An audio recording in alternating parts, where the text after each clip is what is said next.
Con el firme compromiso de innovar y servir al usuario, la SUNAS desarrolla soluciones que permitan contribuir a que más peruanos Noches con todos y con todas. Bienvenidos aquí a esta edición, a este nuevo panel de SUNAS Innova. Es la segunda edición que estamos realizando por parte de SUNAS para presentar estos avances tecnológicos, estos desarrollos y estos esfuerzos que se están logrando para mejorar el modelo actual que tenemos de regulación. Agradecemos en primer lugar a la Universidad de Lima por apoyarnos con el espacio físico aquí en esta aula Magna B. También un saludo a los que están siguiéndonos a través de las redes sociales, específicamente a través del Facebook de la SUNAS, que están esta noche conectados. Para no hacer demasiado extensa esta presentación, queremos invitar aquí al podio para las palabras de bienvenida y un poco brindarnos un marco más amplio al señor Mauro Gutiérrez Martínez, presidente ejecutivo de la SUNAS. Buenas noches.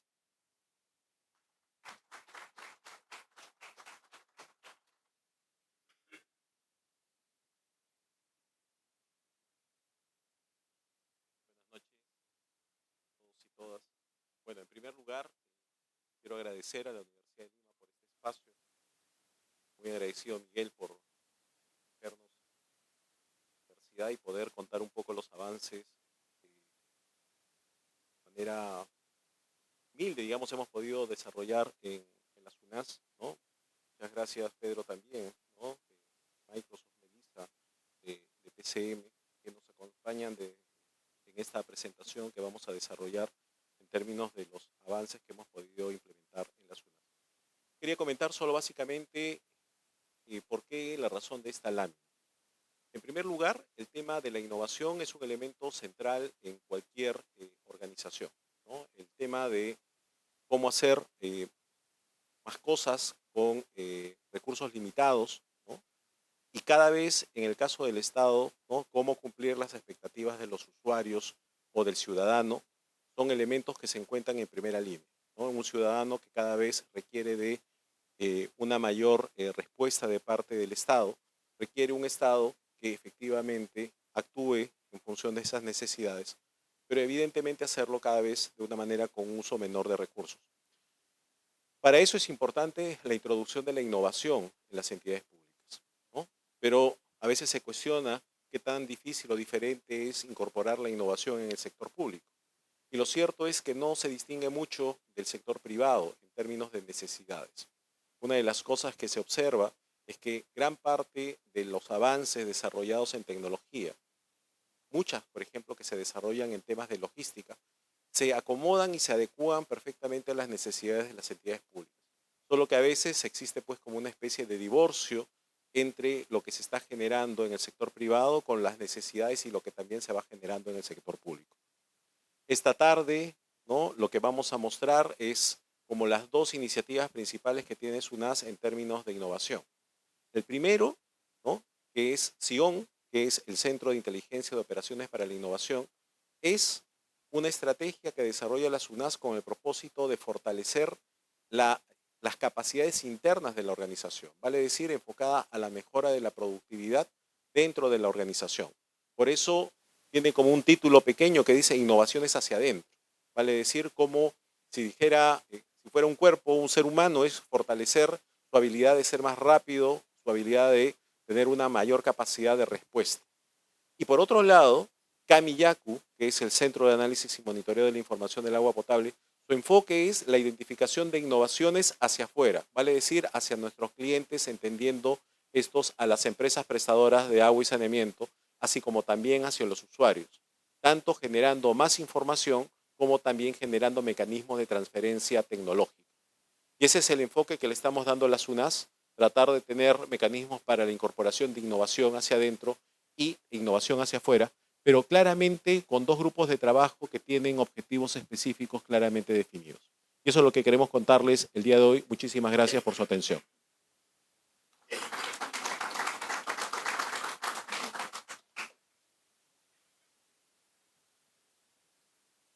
Muy agradecido con el señor presidente ejecutivo de la SUNAS por este marco que nos brinda un poco más de lo que es Innova SUNAS.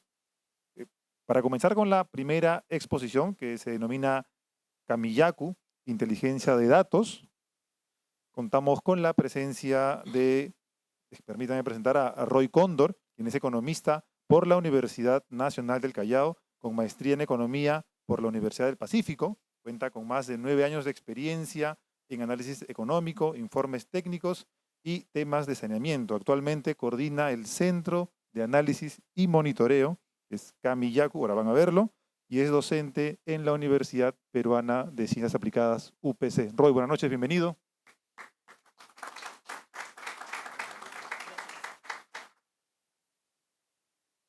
¿Qué tal? Muy buenas noches con todos, agradecidos por la invitación y por el espacio.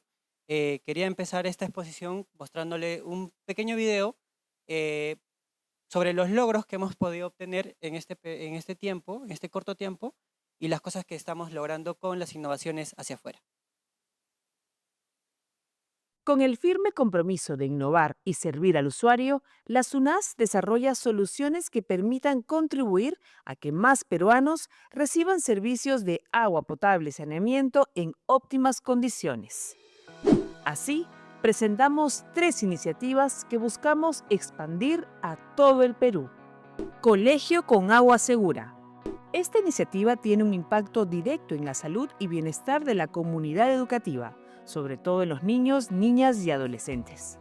A través de este programa, la SUNAS monitorea la calidad del agua en las instituciones educativas del ámbito urbano y capacita a los docentes y estudiantes sobre la importancia de la medición de cloro y la limpieza de los tanques y cisternas para mejorar la calidad del agua potable. En tan solo un año, el 2024, logramos un impacto directo en 129 colegios de las 24 regiones. Sensibilizamos a 104.000 estudiantes, 100 padres de familia y más de 90 profesores. Con Colegio con Agua Segura, transformamos vidas y garantizamos el acceso al agua segura y un futuro más saludable para los más jóvenes. Gracias a la capacitación y acompañamiento técnico del programa educativo SUNAS, logramos evidenciar la gravedad de la situación de los reservorios. Hoy no solo mis alumnos tienen acceso a un agua segura, sino que también hemos creado una cultura del cuidado del agua en nuestra institución educativa. El 2025 tenemos como reto que más de 680.000 escolares de 1.813 colegios priorizados formen parte del programa Colegio con Agua Segura, y así podamos garantizar condiciones óptimas como el uso de agua clorada, evitar el consumo de agua contaminada y fomentar un entorno seguro para el desarrollo educativo.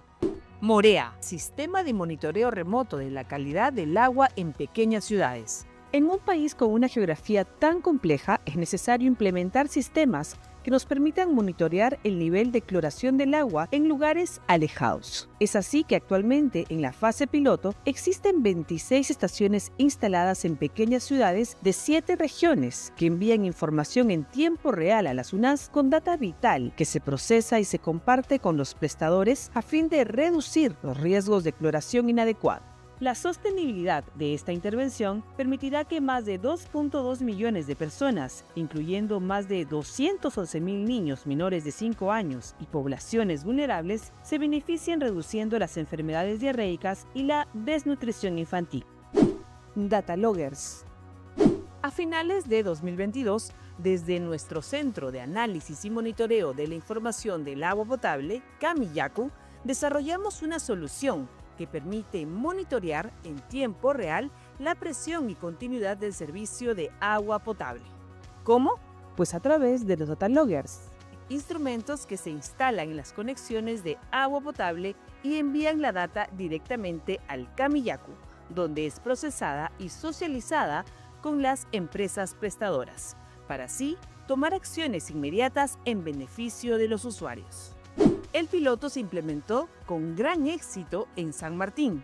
Las zonas con Data Loggers incrementaron su promedio diario de abastecimiento de agua potable de 14,4 a 17,6 horas. Además, fue reconocida como ganadora del premio Buenas Prácticas en Gestión Pública, destacando su cualidad altamente replicable en todo el país.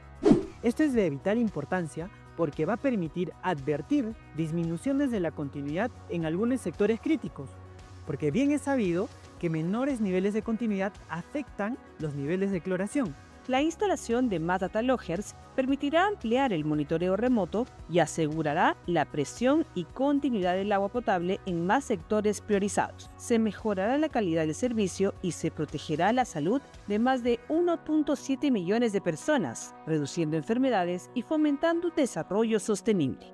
La SUNAS continuará impulsando estas iniciativas para que más usuarios accedan a servicios de agua potable y saneamiento de calidad.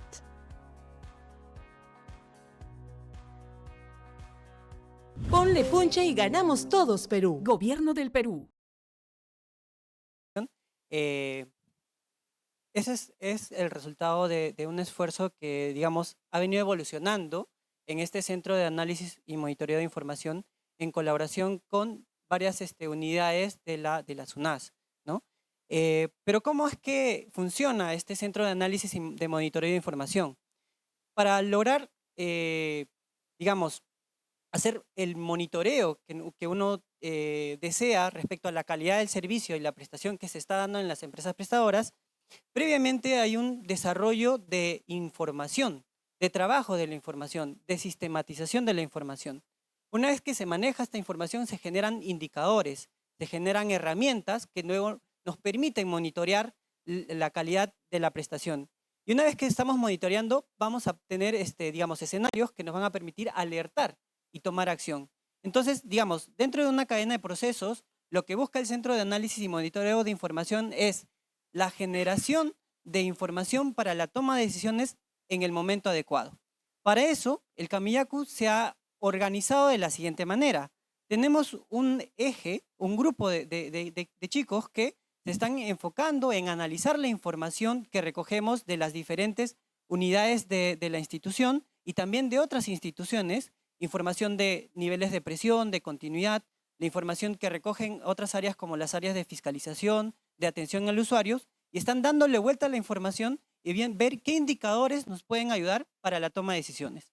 Luego tenemos otro equipo, otro eje, por así decirlo, que están enfocados a monitorear esos indicadores, que están al tanto de estas pantallas, chequeando la evolución, ¿no? Y dependiendo del dato, van haciendo alertas personalizadas, por ejemplo, a nuestros equipos de las macroregiones o a las empresas, de ser el caso.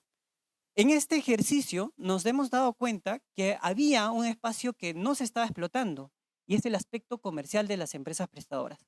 Para eso hemos, digamos, especializado a un equipo para que se dedique netamente a aspectos comerciales. Y gracias a ello hemos logrado algo que les voy a comentar más adelante. También hay un equipo que se está encargando o dedicando a trasladar toda la innovación que hay afuera hacia las herramientas de análisis y desarrollo y de monitoreo. Y finalmente tenemos un equipo que se encarga de, digamos, liderar algunos proyectos específicos, como por ejemplo el Datatón.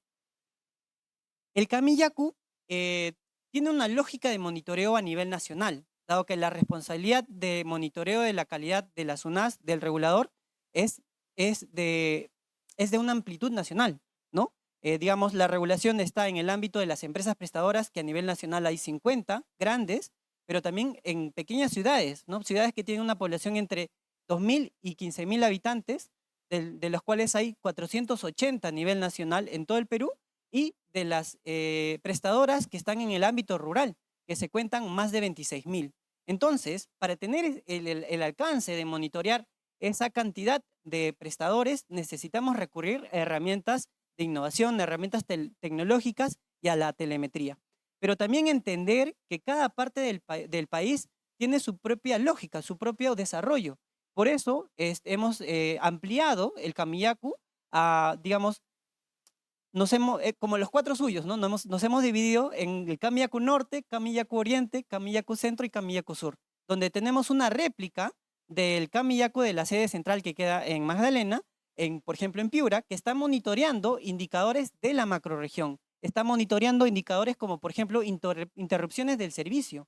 Y si hay, por ejemplo, en el Oriente, en Ucayali, una inundación, ellos son los llamados a monitorear y a elaborar herramientas que permitan visibilizar el impacto y las acciones que podamos tomar como regulador. ¿Cuáles son nuestros objetivos o qué indicadores buscamos mostrar? Estamos enfocados a la calidad del servicio, por eso nuestro enfoque es hacia afuera, las SUNAS respecto a los prestadores, respecto a los usuarios, por eso también estamos enfocados a medir, digamos, o elaborar herramientas en busca de la atención de los usuarios, pero también ver un aspecto importante. Recordemos que en términos de agua no puedo hablar de usuario propiamente dicho. ¿Por qué? Porque agua consumen todos. Así yo no tenga el acceso a una red de una empresa prestadora, de todas maneras, de algún modo voy a tener que conseguir agua, ¿no? Entonces también tenemos este enfoque territorial de aquellos que no tienen acceso al agua. Y también tenemos herramientas que buscan mitigar riesgos en la prestación del servicio. Y para eso quiero mostrarles, aprovechar este tiempo que tengo, para mostrarles algunas herramientas y cómo han surgido, ¿no? Como ustedes vieron en el video, nosotros hemos desarrollado un sistema de monitoreo remoto con data lawyers. Y aquí recordemos una cosa. Si nosotros quisiéramos saber cuál es el nivel de presión y el nivel de continuidad en, por ejemplo, en el distrito de Castilla, en la ciudad de Piura, y tuviéramos, digamos, que recurrir a una fuente de información, la única fuente de información que tenemos es la empresa prestadora. Y si le pedimos la información a la empresa prestadora, podemos tomar días y por lo menos meses, ¿no? Para tener la información de la continuidad del día en particular. Muchas veces las empresas prestadoras nos brindaban la información, pero nos brindaban la información de promedios del mes.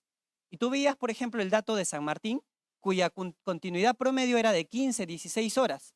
Sin embargo, justamente al costado del Camillacu tenemos al equipo de atención de orientaciones, al equipo de la dirección de usuarios, que constantemente está recibiendo llamadas de los usuarios, ¿no? Y recibíamos llamadas de usuarios quejándose, no tengo agua, no hay presión. Entonces, había cierta incongruencia en la información que brindaba, digamos, la empresa y la información que reclamaban los consumidores, los usuarios. Para eso, recurrimos a la telemetría. En este caso, la telemetría son a través de equipos de monitoreo remoto, que son unos pequeños aparatos que se instalan en la cajita de los micromedidores de los hogares y están midiendo constantemente el nivel de la presión. Cada 15 minutos registran la presión. Lo guardan en su memoria y una vez al día lo remiten a nuestros servidores. Y con esa información, automáticamente nosotros podemos saber si durante el día cuántas horas ha tenido presión adecuada y cuántas horas ha tenido continuidad. Permítanme mostrarles el desarrollo de esto, ¿no? Con esto podemos mapear el nivel de presión y continuidad de una ciudad a más detalle y poder dar respuesta a la pregunta que les comenté al inicio, ¿no? ¿Cuál es el nivel de continuidad en una ciudad, en un vecindario en particular? Esto es importante para el prestador porque le permite caracterizar cuáles son las zonas que tienen más criticidad en términos, en este caso, del indicador de continuidad. Por ejemplo, esta es la ciudad de Tarapoto. Tarapoto está dividido en 3 distritos. Morales, la parte norte, Tarapoto, la parte centro, y la banda del Chilcayo, la parte sur, ¿no? Y ustedes pueden ver unos puntitos en rojo. Esos puntitos en rojo son los data lawyers que nos están diciendo que el día de ayer, durante todo el día, estos vecindarios han tenido un nivel de continuidad menor a 6 horas.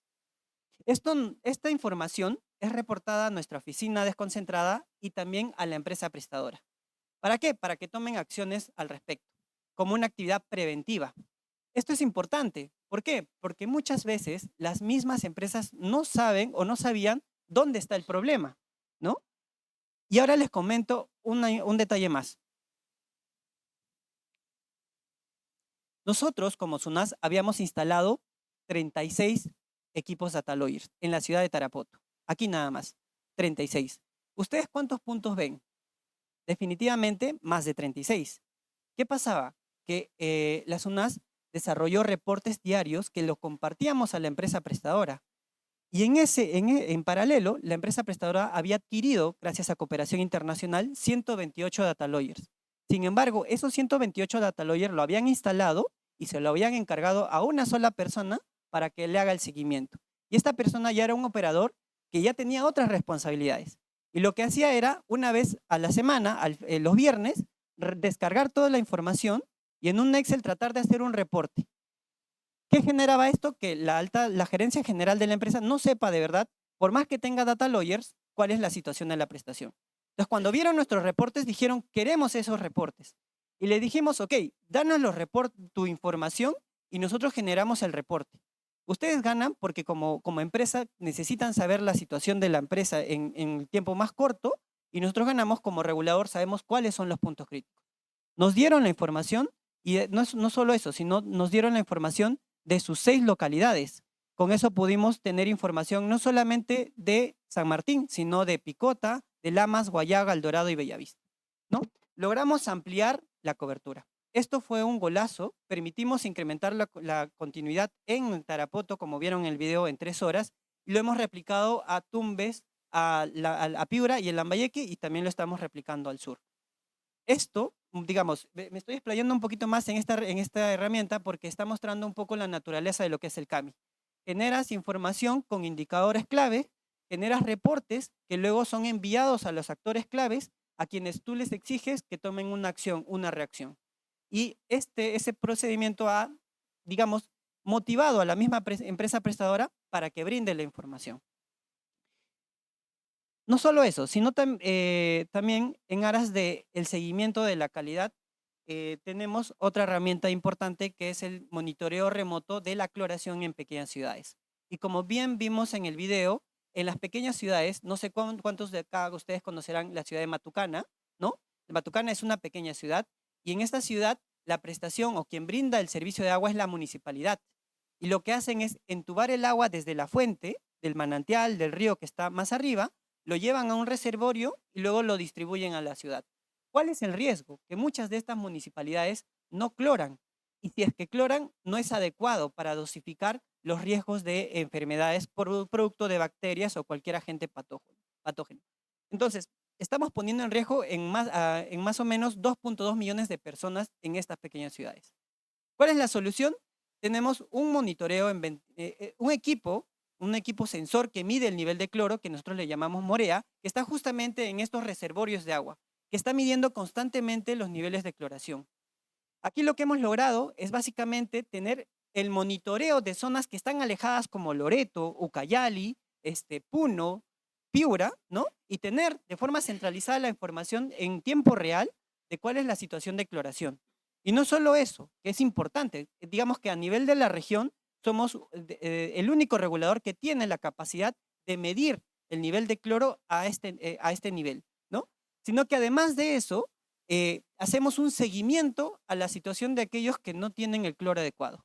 El equipo, a través de mensajes automatizados de WhatsApp, le reporta, en este caso, a los puntos focales, que son, digamos, las oficinas desconcentradas, y les dicen, no, ojo, por si acaso en la mañana, en la lectura que hemos tenido, el cloro está mal. ¿Qué ha pasado? Y inmediatamente motivamos o gatillamos una cadena de reacción hasta que tenemos una respuesta. Y nos dicen, no, efectivamente no hemos clorado porque no tenemos cloro, porque no hay cloro. Y salta la alarma, ¿no? No hemos clorado porque había un problema en el equipo. Mandamos a arreglar el equipo. Ah, no hemos clorado y no, el operador se ha olvidado. El operador va a clorar. Entonces generamos la reacción que queríamos, ¿no?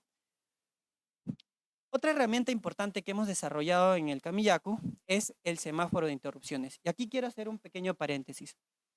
Muchos de nosotros que estamos aquí presentes y que están viendo el video, con seguridad, un día cualquiera han querido hacer una actividad, sin embargo, cuando han abierto la llave del caño, se han quedado sin agua, ¿no?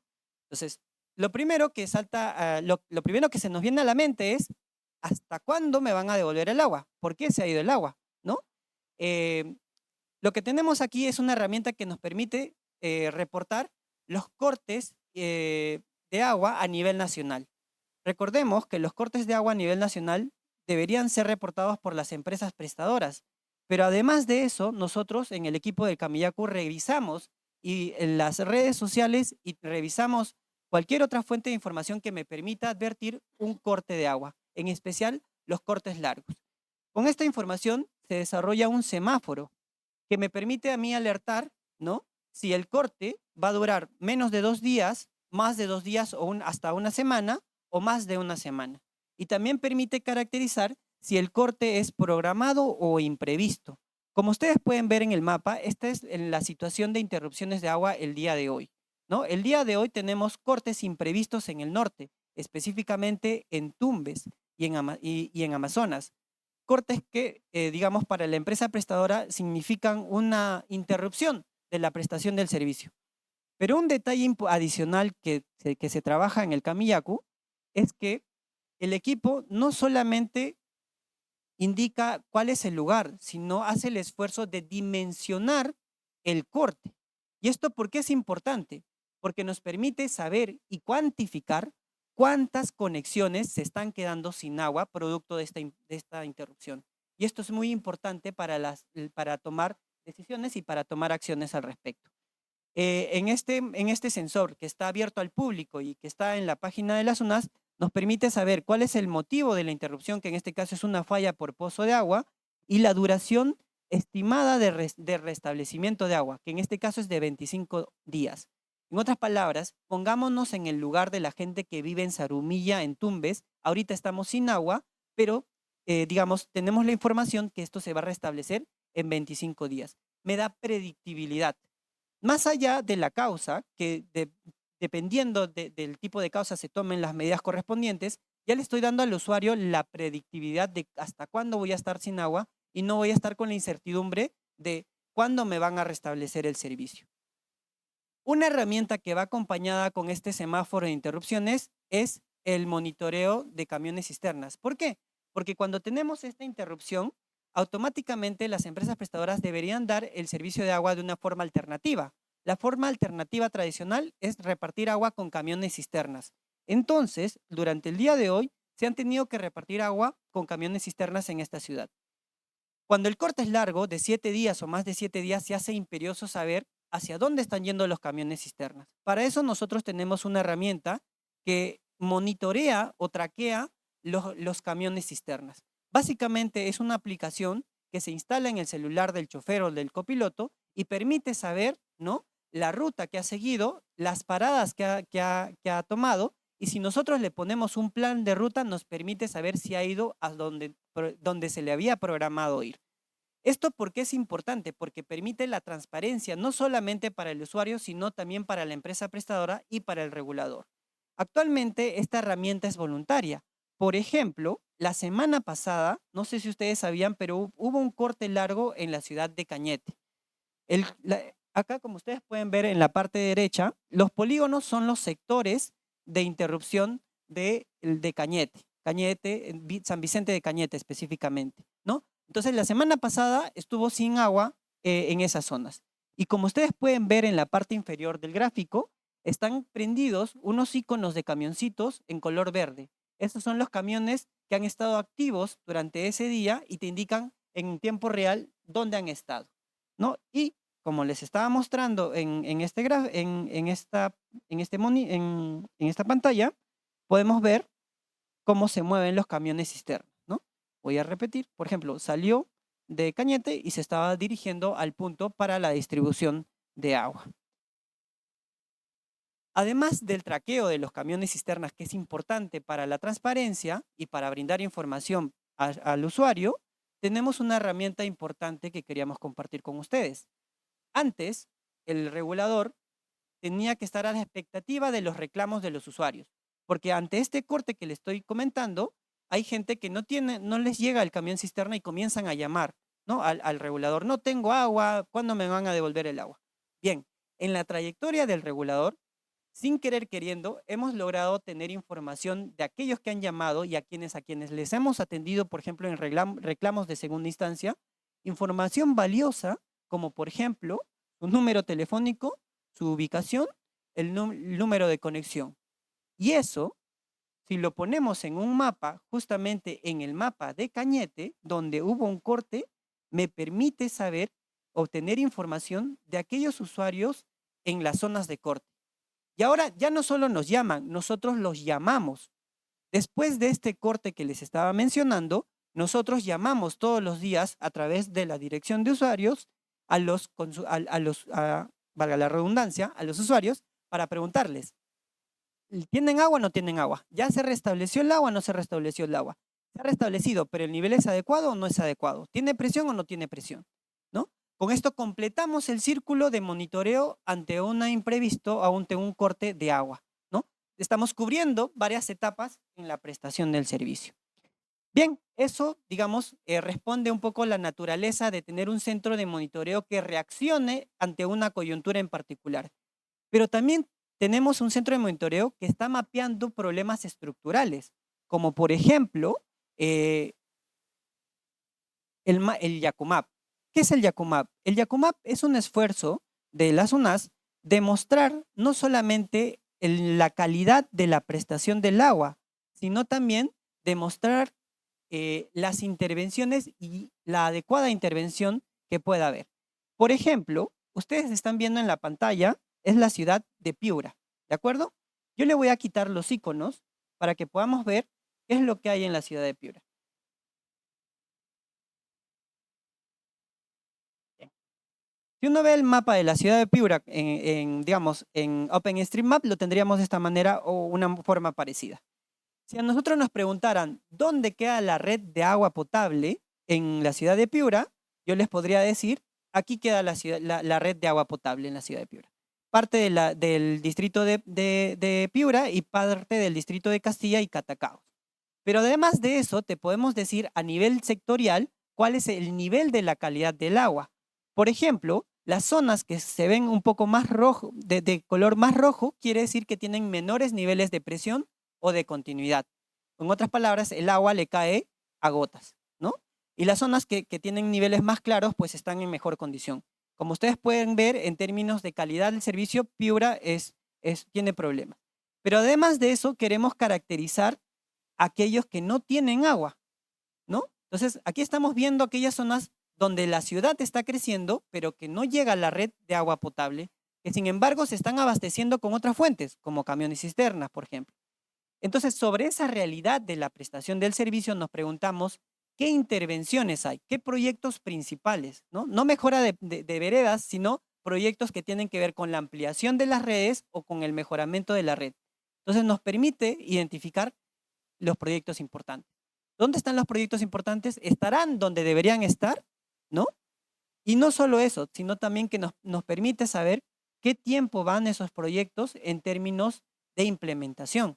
Por ejemplo, tenemos proyectos como el proyecto de mejora y ampliación de la red en la zona de Piura, Castilla, que, digamos, como planteamiento de proyecto tiene 7 años de antigüedad, ¿no? Es un proyecto que, digamos, todavía no está en implementación, pero que para la población, este proyecto le han prometido hace 7 años.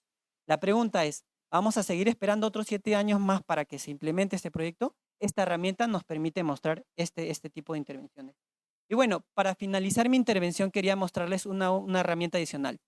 En el Camillacu hemos encontrado fortalezas en la cooperación entre la empresa prestadora y el regulador.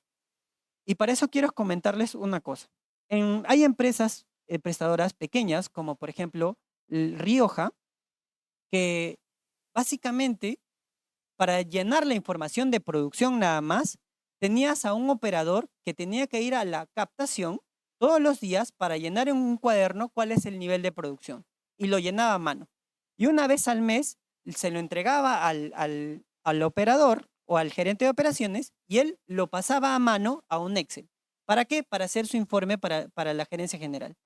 ¿Tenían la capacidad de saber si hay disminuciones o subidas en la producción? Definitivamente no. Se nos acercaron Rioja para que les apoyemos en el monitoreo con data lawyers, porque sabían que, recordemos que Rioja está a unos kilómetros más arriba de Tarapoto. Entonces ellos pensaban que nosotros les íbamos a dar los data lawyers y querían los data lawyers. Igual nos reunimos con ellos, lamentablemente se dieron cuenta que nosotros no les poníamos el equipo, porque digamos los equipos que aprovechamos eran los equipos que tenían el EMAPA San Martín.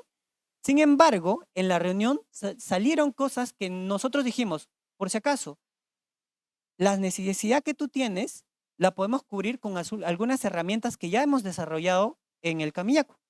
Entonces le dijimos, ¿por qué no hacemos una prueba? Elaboramos un formulario en una aplicación que pueda ser llenado de manera online para que el operador vaya con ese formulario, llene el nivel de producción y cuando esté en la ciudad automáticamente se cargue a un sistema. Lo hicimos, la empresa colaboró, capacitamos a los operadores en el uso de la aplicación y nos permite tener lo siguiente. Nos permite tener un seguimiento de varios indicadores de la EPS Rioja respecto a indicadores como producción, calidad de la fuente, de forma diaria.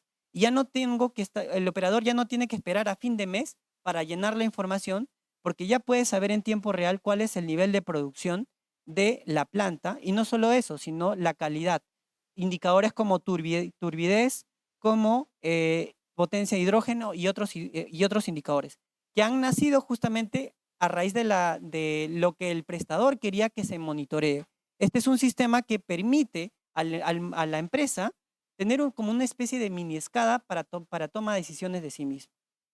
Quisiera cerrar mi presentación y agradecer la atención de todos mencionando lo siguiente. En el Kamiyaku no hemos necesitado de grandes inversiones, sino de aprovechar las herramientas que ya teníamos como institución o las herramientas que están a disposición, digamos, en el mercado, pero digamos de una forma low cost, para trabajar herramientas de monitoreo y de toma de decisiones, no solo para nosotros, sino que ha permitido, digamos, como efecto spillover, también beneficiar a las empresas prestadoras.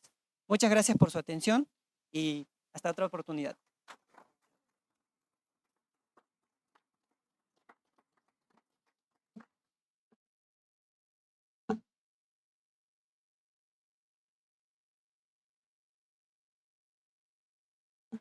Un nuevo agradecimiento para Roy Cóndor, que es su expositor esta noche, con esta primera presentación sobre lo que es Kamiyaku.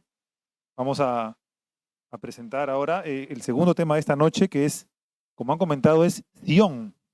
Esto va a estar a cargo de José Luis Bocio. Déjenme comentarles que es administrador en negocios internacionales por la Universidad de Lima, de esta casa, de esta alma mater, magíster en dirección de operaciones y proyectos también.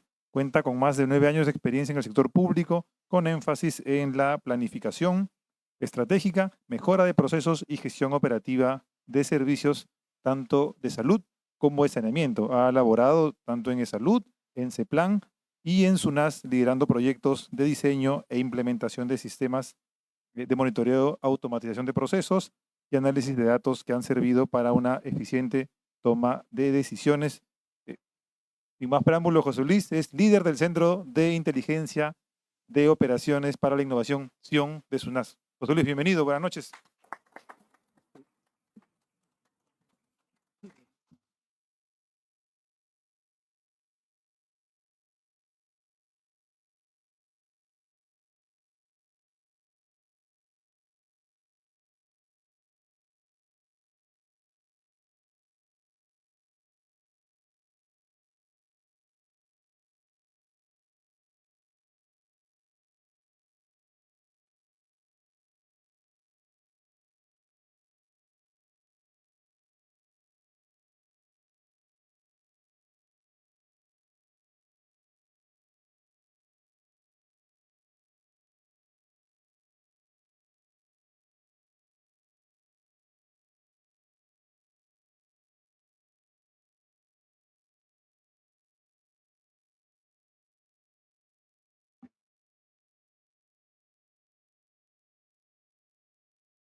Bien, buenas noches.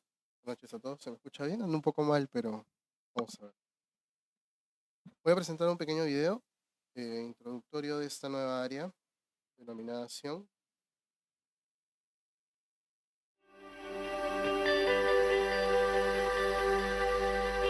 Contar con servicios de agua y saneamiento de calidad es vital y constituye un pilar de bienestar que enfrenta constantes desafíos en nuestro país. La SUNAS, como regulador de estos servicios, requiere manejar procesos complejos y un sinfín de datos que, además de precisas, sean obtenidas rápidamente. Sin embargo, el futuro demanda evolución y exige que nos adaptemos, pensando distinto e innovando con propósito. Es por este motivo que a través de nuestro programa de mejora continua, SUNAS Innova, ha nacido Sion, el Centro de Inteligencia de Operaciones para la Innovación, un espacio donde la data, la tecnología y el talento humano se fusionan para anticipar, optimizar y revolucionar nuestra labor. De esta manera, Sion se convierte en el motor que trabaja internamente para lograr una SUNAS más ágil, eficiente y cercana al usuario. Gracias a Sion, la transformación interna ya está en marcha, con herramientas y proyectos que marcarán la diferencia y una filosofía muy clara: la mejora continua a través de la adopción temprana de nuevas herramientas para continuarlas actualizando y mejorando, aprendiendo con cada nuevo proceso. Esto ya lo venimos aplicando en temas como el uso de la IA para agilizar la respuesta a los reclamos en segunda instancia, garantizando resoluciones rápidas y sólidas. La reingeniería de procesos para optimizar las salidas a campo con inteligencia geoespacial, haciendo nuestra supervisión más eficiente y estratégica. Y esto es solo el comienzo, porque Sion está comprometido con la innovación para lograr un impacto real, incorporando nuevas tecnologías y al mismo tiempo mejorar nuestra eficiencia y productividad.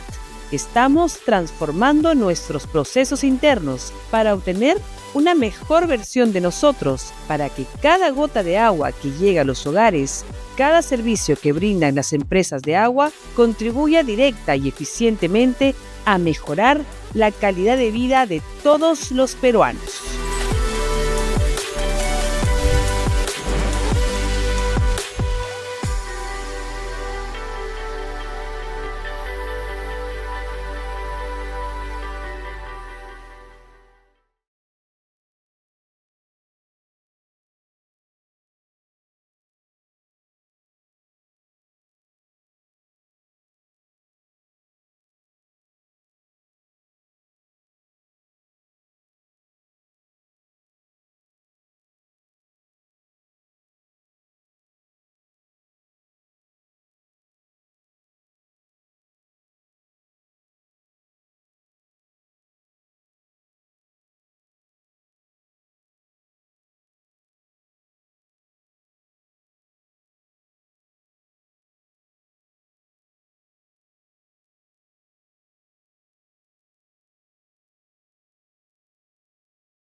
Bien, esta es una pequeña presentación de la nueva área que tenemos, denominada Sion. Básicamente lo que se encarga es de mejorar los procesos internos dentro de la SUNAS a través de tecnología, a través de optimización de procesos, automatizando todo lo que sea posible de automatizar. En corto, para presentar el área, somos una especie de startup interna donde nuestros clientes son todas las áreas de la SUNAS, donde nuestros productos son todos los procesos y en donde nos encargamos en gran medida de automatizar y agilizar esto. Tenemos 4 lineamientos en el área que son centrados en la tecnología y en los procesos. El punto es mejorarlos, no eliminarlos. Obsesión por la optimización. Filosofía de MVP, siempre intentando sacar un producto mínimo viable y luego escalarlo a algo más robusto. Y tener en cuenta que siempre el error es parte del proceso. Como toda área que aplica tecnología, es importante tener en cuenta que habrán distintas alternativas para un problema y en el camino habrán diferentes fases de error. El objetivo de esta área es básicamente reducir tiempos, bajar los costos y junto con eso liberar capacidades, como vamos a mencionar ahorita en 3 proyectos puntuales. El primero es de Computer Vision a partir de drones. Lo que estamos aplicando aquí nos llegó el requerimiento de un área de supervisión que lo que tenía que hacer era ir a las plantas de tratamiento de agua residual a verificar que estén cumpliendo con la normativa. Muchas veces estas plantas pueden ser grande, de grande extensión, 7 hectáreas podría tener una planta de tratamiento.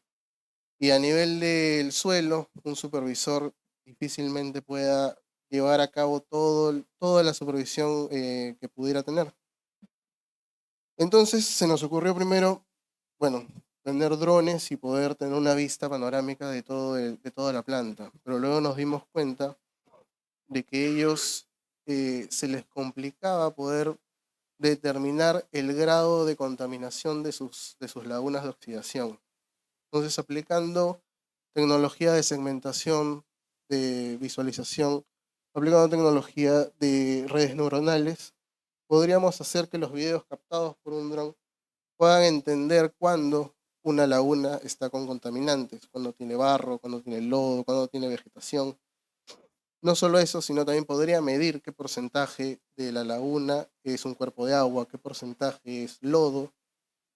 Eso generar un informe y luego a partir de esa información, a partir de las medidas correctivas que surjan de esta supervisión, poder tener una nueva visita, ya no con el supervisor, y ahí ahorramos costos, sino solamente con el dron, y que el dron vuelva a tomar las mismas tomas, y hallar el delta con el anterior, y poder determinar si es que realmente esta empresa prestadora está asumiendo o está generando la limpieza de las lagunas como debería.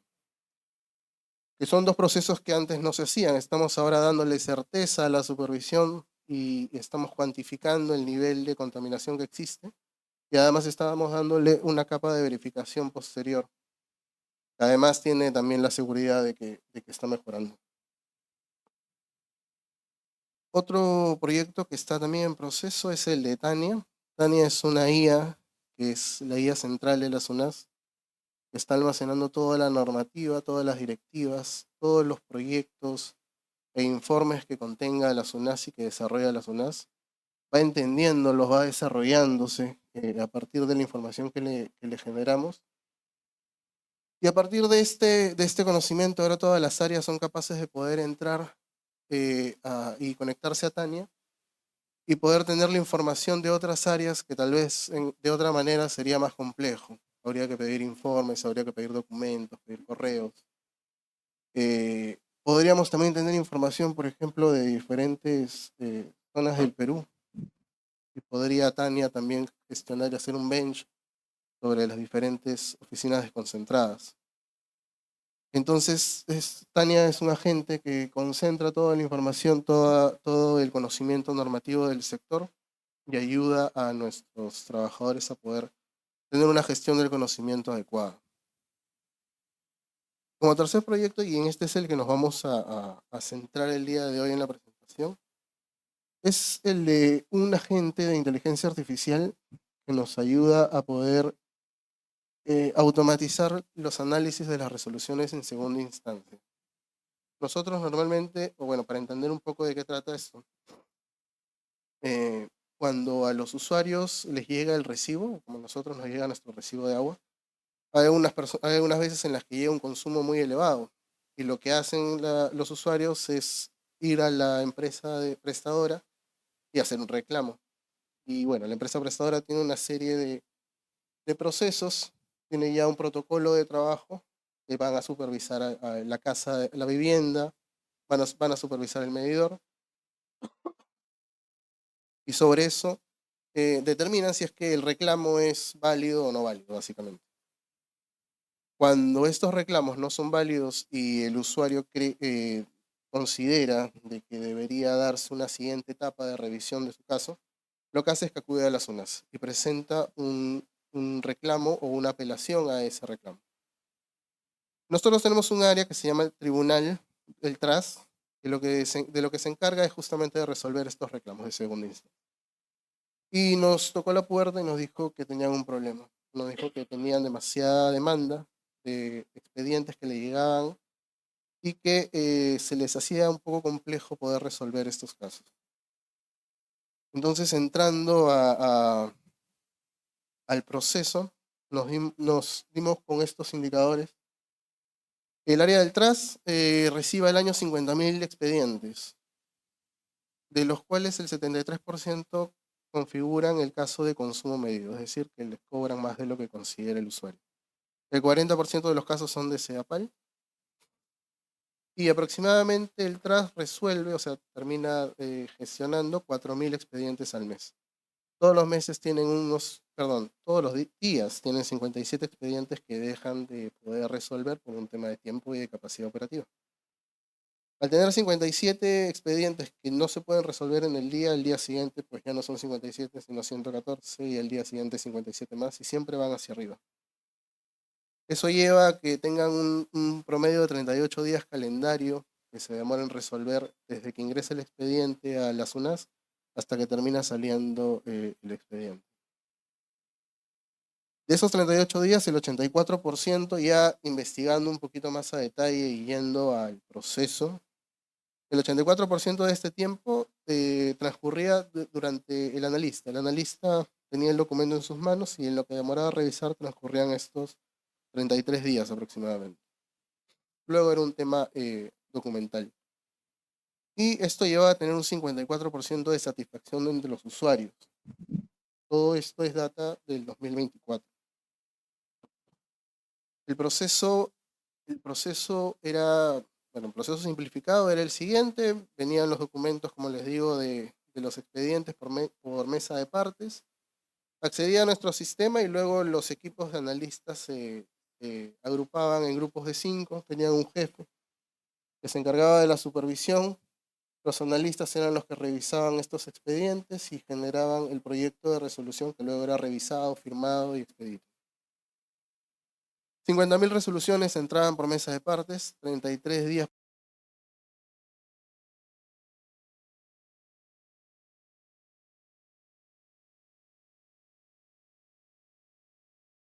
para revisar los expedientes de 5. Y bueno, luego teníamos secretarios técnicos para poder notificar a los usuarios. Y cuando entramos más al proceso, ya para saber qué cosa era lo que revisaban, ya nos habíamos dado cuenta entonces que el problema estaba por aquí, estaba por los analistas, los 33 días, estaban por aquí. ¿Qué cosa hacían los analistas? Pues los analistas agarraban el expediente y podían encontrar recibos de agua como los que recibimos en casa, pero también recibían listas de lecturas del medidor, que es el histórico de todas las lecturas mes a mes que tiene el medidor en casa. También recibían informes técnicos operacionales, que eran informes que básicamente decían si es que en la zona habían ocurrido interrupciones, si había habido algún problema operativo. Pero también teníamos hojas escaneadas como esta, que son actas de reuniones de conciliación, en las que ellos verificaban en qué consistía el reclamo, si es que había alguna propuesta del reclamante, si es que había firmado o no había firmado. Incluso también a veces revisaban mapas en los que tenían que verificar si es que la cota de las válvulas de aire estaba por encima de la vivienda en cuestión, y se metían una serie de detalles bastante complejos. Y también revisaban esto que es el informe de supervisión, que es cuando el supervisor de CEDAPAL, en este caso, se acerca a la vivienda, ingresa a la vivienda y empieza a revisar si es que ocurren fugas dentro de la vivienda. Esto es core dentro de la decisión. Esto es core dentro de la decisión de si el reclamo pues, tiene validez o no. Pues este cuadro de aquí que estoy señalando, donde dice con fuga, es donde el supervisor dice si es que realmente hay algún problema dentro de la casa, o sea, es responsabilidad del usuario o es responsabilidad de CEDAPAL este alto recibo.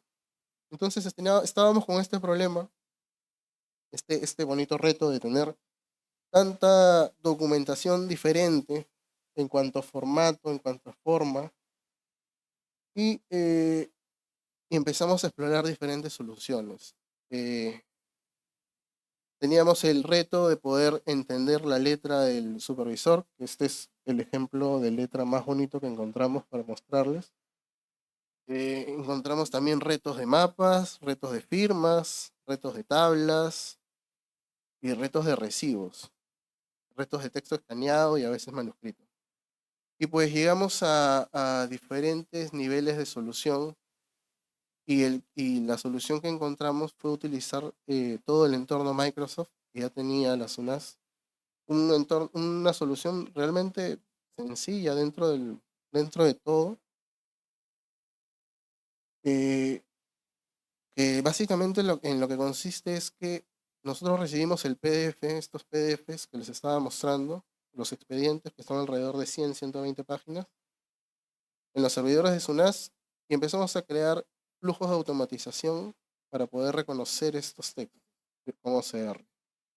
Y a partir de estos textos, entonces nos dimos cuenta que ya teníamos el texto y se lo podíamos entregar a una IA. Y entonces lo más lógico fue primero entregárselo a ChatGPT. Y luego se lo entregamos también a Gemini y Notebook. Y entonces empezaron a salir más inteligencias artificiales y dijimos, bueno, ¿y ahora cómo vamos? Y bueno, encontramos la solución, digamos, perfecta, que es la de Copilot de Microsoft. ¿Por qué? Porque Copilot tiene una particularidad, al menos el Copilot que utilizamos nosotros. Es que Copilot no aprende con las interacciones. Nosotros ahorita si le hiciéramos una pregunta a GPT, probablemente el GPT de ustedes no le conteste igual que al mío. Porque empieza a aprender quiénes somos, empieza a aprender cuáles son nuestras preferencias o cómo nos gustaría que nos responda. En cambio, Copilot es, digamos, muy transparente. Te va a responder siempre lo mismo. Y si es que tiene un error, también te va a responder siempre con el mismo error. Entonces aquí tuvimos otro reto. Que fue que a este agente tendríamos que entregarle entonces conocimiento perfecto, sin errores. Que aprenda todos los detalles que tiene el analista y todas las variables que constan como factor de decisión para los analistas. Y empezamos a desarrollar entonces árboles de decisión. Nos reunimos durante varias semanas con varios analistas para poder entender exactamente cómo pensaban. Que si la fecha había sido un día de semana, que si había ido 5 días antes que el supervisor, si había encontrado fuga o no, si la fuga era antes de la casa, si la fuga estaba después del medidor, si había una tubería rajada, si las válvulas de aire estaban funcionando bien, si la notificación había llegado al correo, había llegado en persona. Todas esas variables generaban una decisión distinta para el analista y terminaba resultando en un expediente distinto. Entonces, aquí les voy a presentar. Voy a hacer un ejemplo en vivo de esto.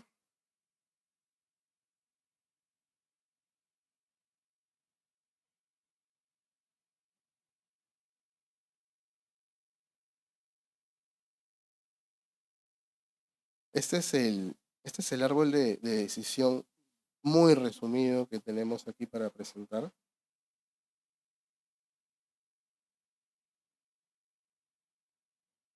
Que es, cada nodo que ven aquí es una variable.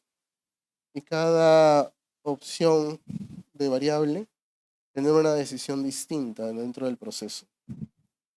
Cada uno de ellos va a llevar a una decisión diferente. Si afecta el consumo, si hay que aplicar una facturación de diferencia de lecturas o no, si no afecta el consumo, si es responsabilidad de la empresa.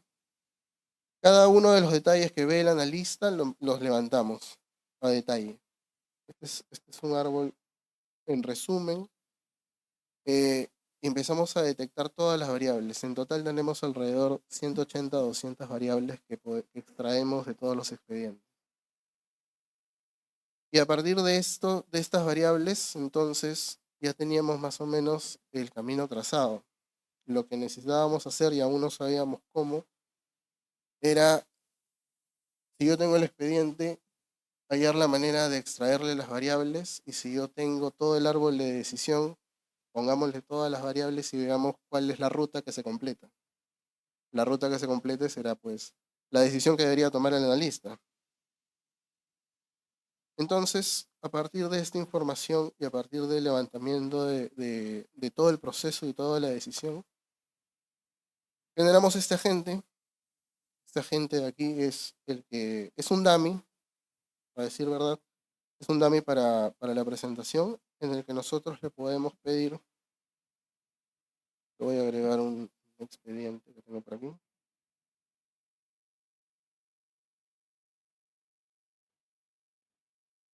Le puedo dar un expediente ya que ha sido pasado por el OCR, por el reconocimiento de caracteres y reconocimiento de texto manuscrito. Y lo que va a hacer es entender este texto que le estoy dando, entender cuáles son las variables que requiero para poder decidir, y luego de eso poder pasar al árbol de decisión y ver cuál es la rama del árbol que se completa. Y ya pensando más en el usuario, pues le dimos este checklist de formatos encontrados en el expediente para que el analista, cuando utilice, pueda saber que en este formato de 120 páginas va a encontrar una hoja resumen, va a encontrar un formato 2, los recibos reclamados que están en la página 6, dónde están los recibos de agua que están en la página 8 y 9, y luego la tabla de variables extraídas. Va a saber que es de SEDAPAL, que pertenece a esta persona, es un caso de consumo medido, que tuvo un número de resolución en primera instancia, cuándo fue que apeló esta persona, bueno, el tipo de reclamo, la fecha de inspección, un dato importante para la decisión.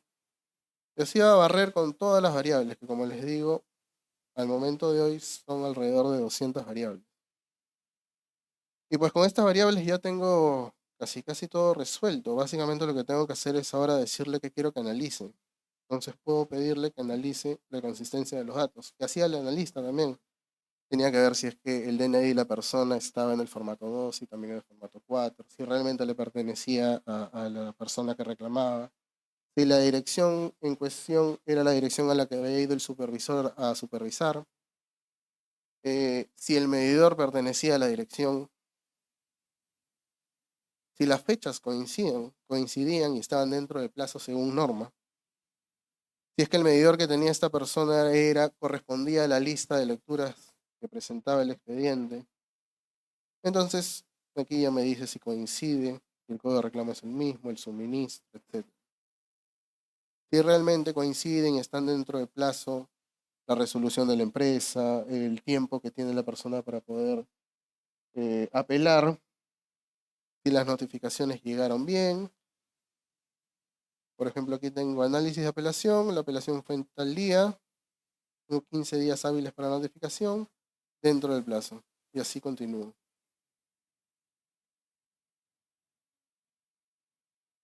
Incluso, un dato, mira, este es un caso que sale así en vivo.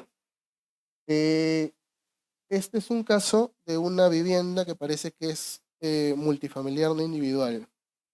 En estos casos, lo que se hace es que, como parece que es un edificio, lo que se necesita es una carta poder de todos los habitantes del edificio, para poder darle a esta persona la potestad de reclamar. Sin embargo, por eso es que debería incluirse una carta poder.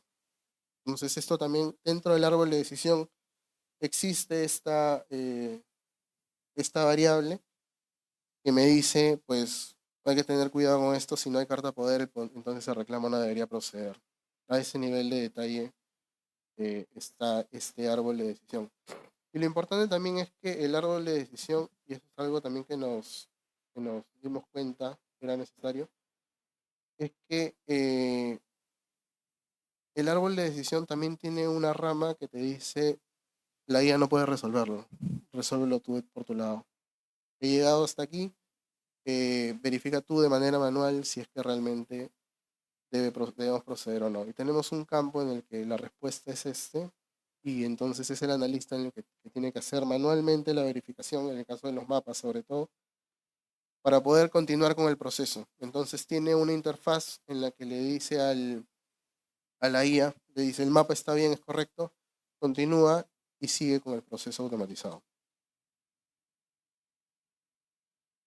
Y pues bien, este es el ejemplo que les quería mostrar. Además de eso, también tiene una capa de verificación también de datos, el cual le hemos puesto también aquí como un agente, más para demostrar, en el que pues puede existir el caso que el DNI corresponda en todos los formatos, pero no sabemos si acierta si es que corresponde a la persona que reclamó. Es decir, puedo tener el mismo número en todos los papeles, pero no saber si es. Entonces, este es un flujo que creamos que se va hacia RENIEC y que además valida si es que el DNI de la persona corresponde realmente a la persona. Ya no solamente si existe dentro de los formatos, sino además si corresponde por RENIEC a esta persona. Entonces tenemos dos niveles de seguridad en este caso. A mí me gusta decir que este es que finalmente en el área desarrollamos un sistema automatizado de IA que resuelve expedientes legales y lo hicimos básicamente 3 personas, ninguno ingeniero de sistemas y ningún abogado. Entonces, ya que estábamos haciendo cosas que no nos correspondían, nos metimos también a optimizar el modelo de operación de la propia área.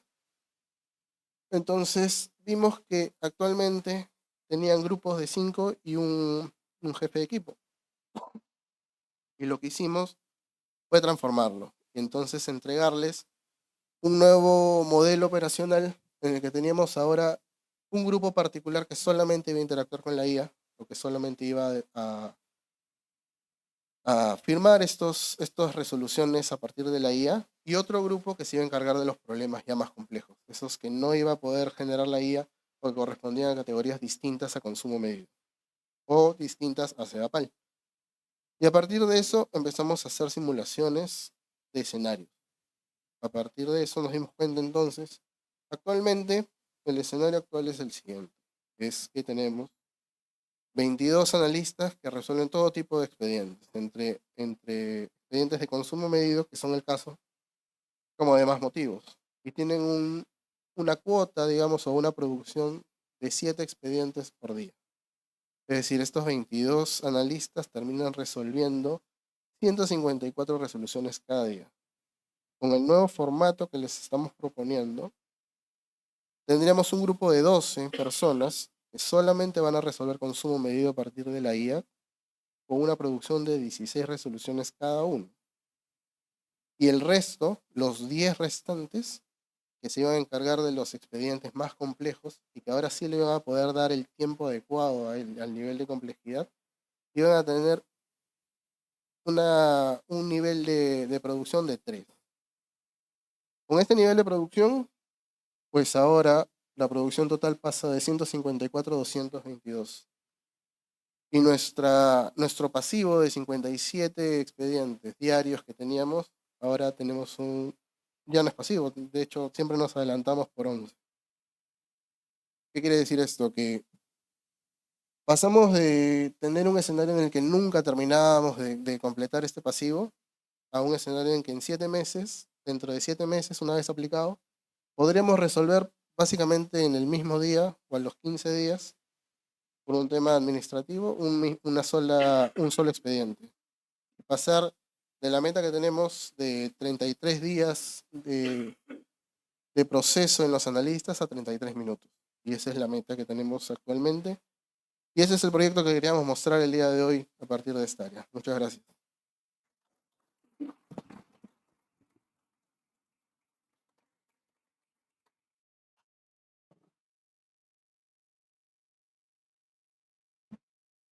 Muchas gracias a José Luis por esta presentación. Como se han podido dar cuenta, entre la primera exposición que hizo Roy Cóndor y ahora José Luis Bocio, hay una especie de resumen en una línea, ¿no? Que en SUNAS estamos aprendiendo o ya hemos aprendido que la innovación ya ha dejado de ser una opción. Es ahora una realidad, es una urgencia y que, bueno, Innova SUNAS es el primer paso que se está realizando para adaptarnos a estos nuevos tiempos. Muy bien, hemos escuchado ya 2 presentaciones y corresponde ahora un panel de comentarios. Para esta noche quiero comenzar invitando al señor Pedro Ceballos, por favor. Vamos a recibirlo de manera cálida aquí al escenario y comentarles que es ingeniero electrónico, consultor de TIC, con más de 20 años de experiencia y basado aquí en el Perú. Esta va a ser la silla, por favor, en la que nos acompaña, junto a su nombre. Actualmente forma parte del equipo de Microsoft Perú, donde se desempeña como especialista en tecnologías nube e inteligencia artificial para el trabajo moderno y experiencia del colaborador. Tenemos una mirada distinta a través del señor Pedro Ceballos, también queremos invitar al señor Miguel Bocio, que es aquí de casa de la Universidad de Lima, es el director de Operaciones y Proyectos de la Universidad de Lima. Muy bien, muchas gracias. También contamos con la presencia del señor Mauro Gutiérrez Martínez, como se mencionó, es presidente ejecutivo de la SUNAS, para que por favor también nos acompañe aquí en el escenario. Y quiero presentarles a Melissa Donaire, quien es coordinadora del equipo de calidad de la Secretaría de Calidad de Servicios de Gestión Pública de la Presidencia del Consejo de Ministros. Para iniciar esta mesa, entonces, la moderación va a quedar a cargo del señor Mauro Gutiérrez. Perdóname si tiene el micrófono para ello, para facilitarle este micro. No lo vi. Para comenzar, y entonces el micro inalámbrico queda para los comentarios de los demás miembros de este panel esta noche. Bueno, muy buenas noches nuevamente a todos. Muchas gracias por este espacio. Creo que se ha tratado de presentar los aspectos más importantes de estos dos proyectos que viene desarrollando la SUNAS. En ese marco, un aspecto que quisiera preguntar, y esa es una de las cosas con la que comentábamos siempre con Miguel, ¿no? Es el tema cómo acercar la universidad, cómo acercar el conocimiento del sector privado y cómo incorporar ese conocimiento en el sector público. ¿Cómo observa la universidad ese acercamiento y la manera cómo se puede hacer ese tipo de transferencia tecnológica? Adelante. Perfecto. ¿Se escucha bien? Sí, ¿no? Gracias, Mauro. Gracias. Bueno, mientras yo escuchaba a los dos expositores, iba pensando en la importancia de hacer este tipo de encuentros. Recordaba yo la historia de la Universidad de Lima. Somos una universidad que data del año 1962, una universidad que nace con una visión netamente empresarial. Es una universidad creada por los empresarios de ese entonces para formar empresarios. Así nació la Universidad de Lima. Conforme pasaron los años, bueno, se genera luego de la carrera de Administración de Empresas, que fue la primera, se genera Ingeniería Industrial, se genera Ingeniería Metalúrgica y una serie de carreras ad hoc a ese tema de formar empresarios, ¿no? Y conforme hemos entrado ya a este siglo, nos hemos dado cuenta que las reglas han ido cambiando. Se ha hablado ya a fines del siglo pasado de la globalización, la tecnología y muchas cosas más. Y bueno, hoy en día estamos en una dinámica que es cada vez pues, más vorágine, en verdad, ¿no? Respecto a la tecnología, la innovación. Y entonces, pensaba yo justamente en que estamos cumpliendo con el objetivo de hacer investigación aplicada, investigación que junte a los famosos elementos de la triple hélice, ¿no? La academia durante muchos años, décadas pudiera yo decir, estuvo un poco, diría yo, desvinculada de lo que realmente pasaba en la vida real. No, se hacía mucha investigación teórica, se puede decir, pero hoy en día creo que todas las universidades, todos los centros de estudios están abocados a esa unión que debe existir entre los problemas de la empresa, los problemas del Estado y la búsqueda de que la academia realmente ayude y apoye a aplicar realmente el tema de investigación a esta solución de casos concretos, ¿no? Particularmente cuando escuchaba y veía sobre todo el último flujo, ¿no? de operaciones que se hace para descubrir exactamente los puntos críticos y luego los diagramas de árbol, ¿no? que se hacía para efectuar realmente la solución a esos puntos críticos. Inmediatamente pensé pues, en el profesor Carlos Tazara, ¿no? que es profesor de la maestría de operaciones y proyectos de métodos cuantitativos, justamente. Entonces decía, pues, qué maravilla que se esté aplicando este tipo de cosas que se aprende realmente en las aulas de estudio todos los días. Y pensaba también en el profesor Jorge Zaine, que enseña pues, este diagrama de procesos y que en las carreras de ingeniería se enseña también a rabiar el tema de diagrama de procesos. Y entonces confirmaba otra vez la idea, ¿no? Estamos tratando de hacer investigación realmente aplicada, ¿no? En verdad yo, bueno, felicito a SUNAS por esto y la academia siempre abierta a este tipo de cosas, Mauro, ¿no? Bien, muchas gracias. Pedro, desde la perspectiva de Microsoft y cómo en este contexto de innovaciones que están surgiendo en este momento, la verdad es que creo que estamos en un momento crítico, una revolución industrial con la irrupción de herramientas de inteligencia artificial. Y como también lo han mencionado, ¿no? Se han hecho incorporaciones de muchas tecnologías sin hacer un uso intensivo quizás del profesional propio de sistemas tradicional para el desarrollo de estos proyectos, que de alguna manera hace que la tecnología pueda ser apropiada de una manera distinta como se hacía hace unos años. ¿Cómo observas el desarrollo del sector público en la incorporación de estas tecnologías y cuál es el reto? Gracias, sumamente activo, y Roy, quería felicitarlos por el proyecto súper interesante, ¿no? De hecho, nos encontramos en un momento de transformación, ¿no? Durante muchas décadas se hablaba mucho de la transformación digital, ¿no? Ahora estamos hablando mucho de la transformación de la IA, ¿no? En la cual la visión es, ¿no?, muy disruptiva, ¿no? Hay mucha innovación y en realidad nos damos cuenta que ya es una realidad, ¿no? No es futuro, venimos hablando mucho de esos temas de IA hace ya más de 2 años y medio, desde el lanzamiento pues, de los primeros, ¿no?, chats GPTs o chatbots, ¿no?, inteligentes, ¿no?, que ha cambiado todo el paradigma de la tecnología, ¿no? Pero sin embargo, ¿no?, yo viendo un poquito cómo ustedes han abordado los proyectos, ¿no?, basado pues en retos, ¿no?, y ejerciendo pues mucha creatividad, ¿no?, mucha perspicacia, ¿no? Entonces, ver cómo realmente yo rescato siempre el valor humano, ¿no? Estamos hablando mucho de tecnología últimamente, pero en realidad toda vez que abordamos un proyecto tecnológico siempre tenemos que ver 3 dimensiones, ¿no? Siempre lo que son, y en este orden en particular, ¿no?, personas, procesos y tecnología. O sea, la tecnología es increíble, nos entusiasmamos, semana, día a día vemos novedades, vemos cosas increíbles, pero en realidad si no tenemos el factor humano, poner a la persona al centro, entenderlo esto como una transformación cultural, ¿no? Y el desafío está ahí en realidad, ¿no? O sea, la tecnología está avanzando en una curva exponencial, ¿no? Se habla mucho ahora también que de repente en los próximos 5 años o 10 ya alcancemos la AGI, ¿no?, la inteligencia artificial general. Entonces, digamos, esa evolución tecnológica de la plataforma va a continuar. Entonces, lo más importante, ya yendo a la pregunta, el reto principal que vemos tanto en sector público como privado, es transversal, es justamente esa transformación cultural, ¿no?, de las personas. Lo que es el desafío más importante, porque supone muchos temas de adopción y gestión de cambio y modificación de muchos hábitos, de desaprender y aprender nuevas habilidades.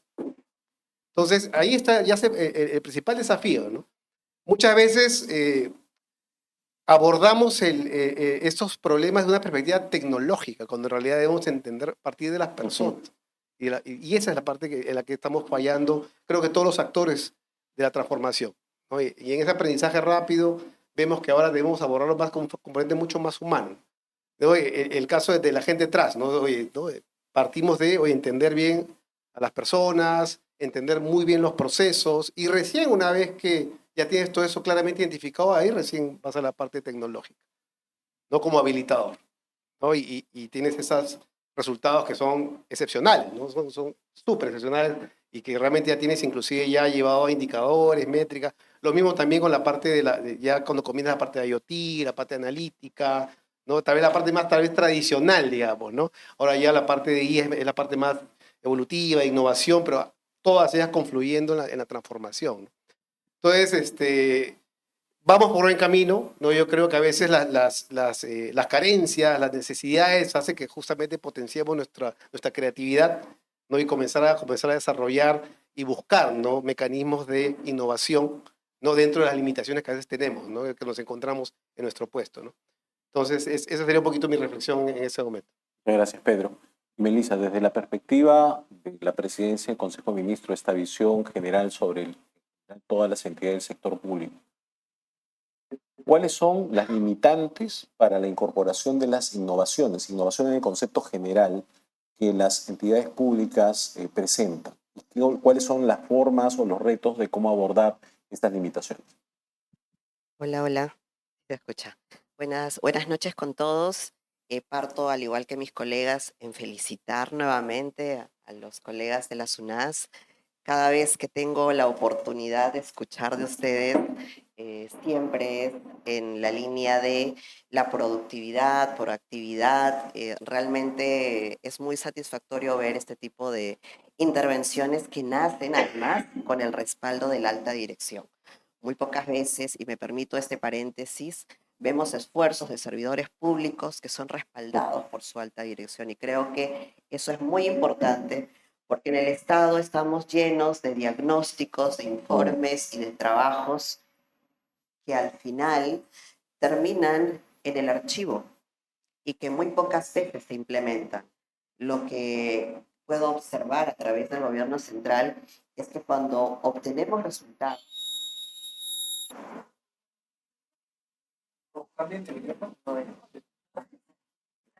Pues la proximidad.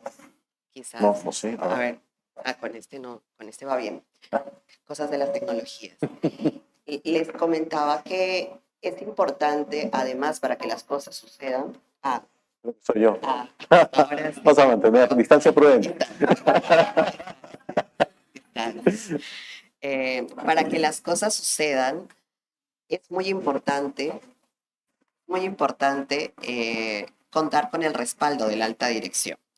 Dicho ello, a la pregunta que nos comentaba, efectivamente, el gran reto y lo que observamos en el día a día como gobierno central es que hay una diversidad de entidades con una capacidad operativa muy distinta.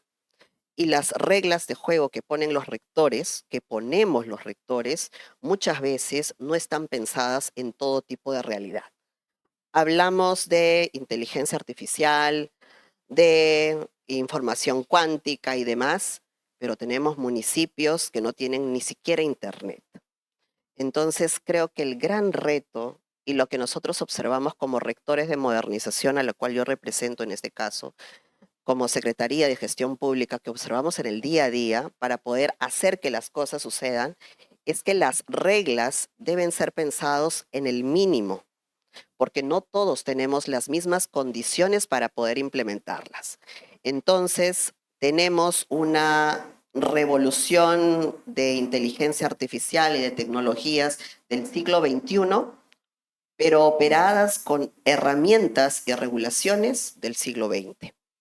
Entonces, creo que esa es una de las primeras grandes reflexiones que dejaría, porque casi siempre pensamos en la regulación de la inteligencia artificial, de la regulación de servir, de la revolución, mil cosas. Nosotros vemos en la práctica que no todas las regulaciones son aplicables, que no todas las normativas son aplicables. Generamos, felizmente en este caso, pues se puede tener un CIAM, un CAMIYACU, pero en un gobierno subnacional la realidad es muy distinta. Entonces creo que desde la rectoría del gobierno central, el gran reto es pensar en soluciones e intervenciones articuladas, pero pensando en la diversidad de la naturaleza de la entidad y de la capacidad operativa de la entidad. He tenido el gusto de poder viajar muchas veces, tanto afuera como al interior, para ver la realidad de las entidades. Y les comento que hay situaciones en las cuales puedes tener a una sola persona operando todo una posta, operando un municipio, no teniendo personal CAS, sino tercerizando los servicios. Y eso hace que el otro punto de dolor que tenemos y que todavía no hemos superado es que la gestión de conocimiento no se transfiere. ¿Por qué? Porque subcontratamos y no está en el personal de planta este conocimiento. Y lo menciono como segundo punto importante porque el conocimiento es importantísimo. Este conocimiento que se ha generado dentro de la SUNAS no debería depender de las personas, debería hacerse sostenible, porque ese es el gran reto. Se hacen intervenciones muy buenas, pero a los 10 años, 5 años cambian las gestiones, que es, ustedes saben, esto sucede mucho, y las iniciativas no se sostienen. Entonces quiero dejar estas dos reflexiones que como gobierno central nos aquejan, ¿no? Y es el gran reto que tenemos, que es pensar que la realidad del Estado por tipo de entidad es muy diversa y dar las reglas de juego para todos es difícil de aplicar en la práctica. y lo importante que es garantizar que la gestión de conocimiento, dicho sea de paso, tenemos una nueva norma de gestión de conocimiento en el Estado, sea sostenible en el tiempo para que esto se conserve y sea sostenible y replicable. Eso es lo que podría comentarte como primer punto. Perfecto. Muchas gracias, Melissa. Creo que se han tratado los puntos más importantes en relación al tema de la innovación. Yo quiero hacer una reflexión, ¿no? Si quisiéramos pensar al Estado peruano como una empresa, es quizás el conglomerado más importante que tiene el país.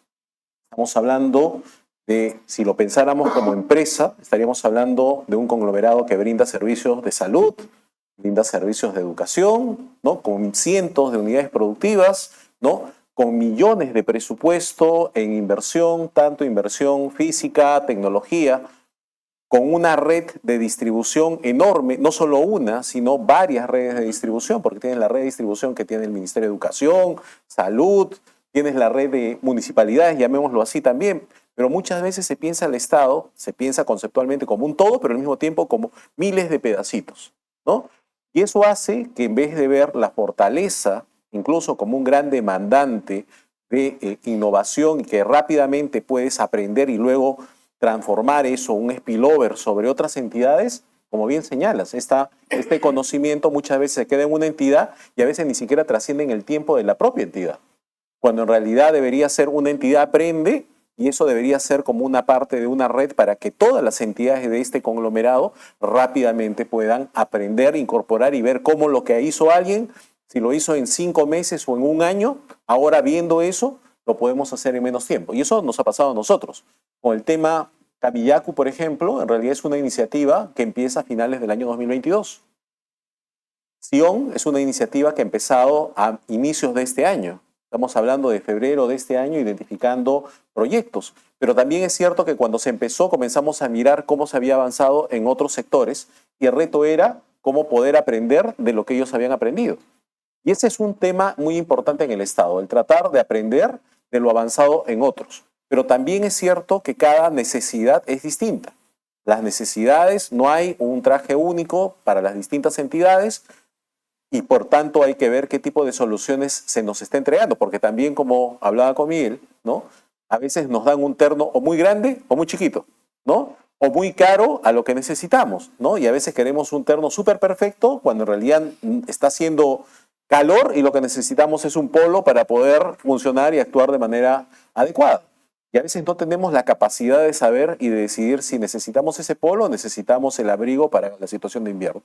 Y una pregunta rápida para terminar sus comentarios. Si tuviéramos que definir 2 ideas centrales de cómo acelerar ese proceso de incorporación de las innovaciones, ya se ha dicho, personas, proyectos, tecnología, ¿qué más podríamos hacer para poder compartir ese tipo de iniciativas? ¿Cómo también cerrar ese puente entre lo privado y lo público? Porque la verdad, cuando nosotros mirábamos los proyectos, ¿no? Decíamos, sí, pues saquemos el cuadro de informes, que el BI, Business Intelligence, nuestro Data Logger, Internet de las Cosas, ¿no? Entonces, todas esas cosas y tecnologías y avances que ya estaban en el sector privado, las estamos, entre comillas, redescubriendo, cuando en realidad ya había muchas cosas que podían adoptarse.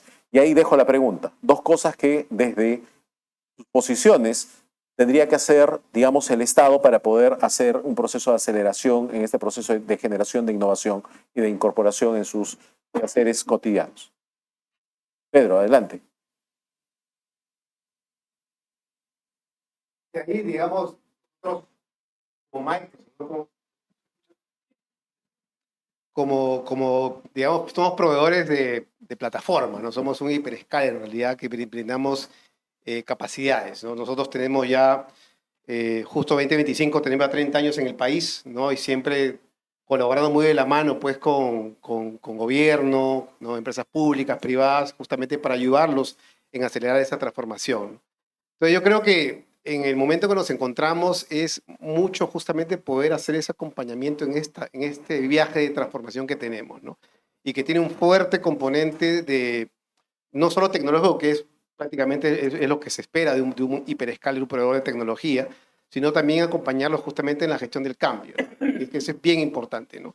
Poder aprovechar la escala que tenemos a nivel mundial para poder traer experiencias en países vecinos, en regiones vecinas, ¿no? En la cual justamente podemos replicar de manera mucho más rápida casos de uso en distintas servicios que brindamos también, ¿no? Entonces, eso creo que es bien importante, ¿no? Hacer esa cross colaboración, estar mucho más cerca, ayudar mucho en el tema de skilling, la parte de skilling y reskilling, lo que es la parte de capacitación.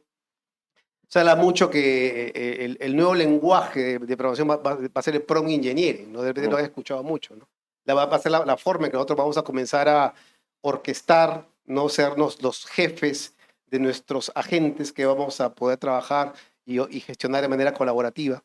Entonces yo creo que es como romper muchos paradigmas, ¿no? Adoptar una mentalidad de crecimiento, pero creo que importantísimo es apostar mucho en los temas de desarrollo de nuevas habilidades, ¿no? Y ahí justamente es donde nosotros como Microsoft también, más allá por supuesto de la parte tecnológica, que es ahí donde destacamos y tenemos estas curvas de innovación, podemos apoyar mucho en sus iniciativas de innovación.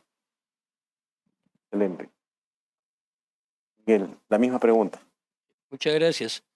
Bueno, un tema que es crucial es el nuevo rol que tenemos como centros de estudios. O sea, siempre las universidades hemos sido los formadores de los futuros profesionales, de los gestores del conocimiento, pero un rol que en verdad en esta década sobre todo está llevando a la universidad a cumplir es el rol de articulador del conocimiento.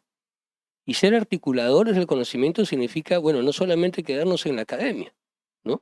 Generar justamente focos de innovación como esto que estamos haciendo ahora. Lo hemos hecho hace algunos meses atrás también con el proyecto Chancay, con la gente que está detrás del proyecto Chancay. Lo hemos hecho con ferrocarriles hace 2 semanas atrás, uniendo a los líderes de los ferrocarriles, algo que era imposible casi de hacer. Y viendo del lado académico cómo contribuimos, digamos, a articular ese conocimiento que existe, ¿no? Per se en la universidad, para que sea utilizado dentro de estos grandes proyectos. Qué bueno que Melissa haya mencionado, con toda la apertura del caso, felicitaciones Melissa por ser así. Qué bueno que haya mencionado que en el Estado hay muchas carencias a veces, eso es totalmente válido y cierto, para los que conocemos el Perú, sabemos que es así, ¿no? Y qué bueno que mis alumnos de la Maestría de Operaciones y Proyectos que están al fondo escuchen esto, porque ¿qué pasa? Que nosotros, como yo siempre le digo a los jóvenes de diferentes instituciones, tipo Universidad de Lima, nosotros estamos como en una burbuja. O sea, lo que nosotros vivimos acá en una realidad no es la realidad que se ve a veces dentro del país, dentro de la selva, dentro de la sierra. Hoy día presentaba yo a Perú y le decía, el 60% es selva, el 30% es sierra y solamente el 10% es costa. Lo que pasa es que casi todos estamos acá, pero valgan verdades, hay un mundo ahí por descubrir, por generar, por gestar, por articular, ¿no? Es un gran reto el que tenemos, amigos estudiantes y profesores, también de ingeniería que veo yo acá, ¿no? Entonces, creo yo que la universidad tiene que propiciar este tipo de encuentros. Pertenecemos ahora a la red del MIT Scale, pertenecemos a la red del POMS, pertenecemos a unas redes impresionantes a nivel internacional y dentro de esas redes estamos generando todos estos retos de unir justamente a la academia, a las empresas y al sector estatal. Justamente acá estamos, ¿no? La triple hélice juntas, tratando de ver y propiciar de acá en adelante este tipo de oportunidades de innovación, ¿no? Si algún alumno, algún profesor, algún investigador, como el caso del profesor Tanzara, quiere sumarse, digamos, a esta causa para ayudar a excelentes expositores los dos, ¿no? Me ha encantado, por ejemplo, cómo Cóndor hablaba de monitorear, digamos, las aguas residuales, y eso me lleva a mi último comentario, ¿no? Pero no solo tan largo. Mi último comentario es que la persona que va a gestar conocimiento a futuro, como bien decías tú, Pedro, es una persona que va a romper todos los paradigmas. Vamos a terminar solucionando temas legales, como decía José Luis, sin ser abogados. Vamos a terminar solucionando temas de física o de química sin ser ingenieros o ser físicos o químicos. O sea, lo que se nos viene a futuro es que vamos a tener que ser totalmente multidisciplinarios e interdisciplinarios. Y entonces usted dirá, oye, pero ¿cómo voy a saber de química y física si yo no lo soy? Pero es que ahí está la IA, ahí está Copilot, está Gemini, están todo al alcance de la mano.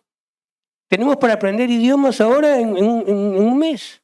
Está Duolingo y 50.000 cosas más, ¿no? O sea, realmente el conocimiento está ahí, al alcance de la mano. Lo que necesitamos ahora es reformularnos mentalmente y obviamente, ¿no? Con la carrera base que tenemos, con esa carrera base empezar a articular. Esa es la idea, ¿no?